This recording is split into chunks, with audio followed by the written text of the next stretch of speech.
Hello guys, welcome to hi. அது எப்படி இருக்கீங்க? நான் நல்லா இருக்கேன், நீங்களும் நல்லா இருக்கேன்னு நம்புகிறேன். இப்போ இது என்ன வீடியோனா, இப்போது நாங்கள் தங்கச்சிக்கு சிம்பிளாக அவளுக்கு மட்டும் புளியோதரை கிளறி வைக்கிற லஞ்ச் பாக்ஸுக்கு அதுதான் அது ஒரு விளாக் எடுத்து போடலாம். விளாகில் ஷார்ட் வீடியோவாக இன்னும் பாருங்கள். தண்ணி இருந்திருக்கும் போல். Oh my God.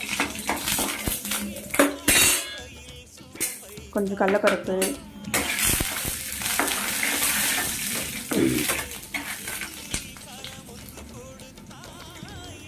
கருவேப்பிலை, இப்போ இந்த மசாலா, அவ்வளோதான் கைஸ், முடிஞ்சது.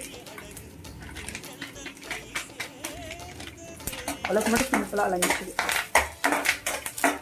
ஓகே, ரைஸ் போட்டுக்கலாம். ரைஸ் போட்டாச்சு.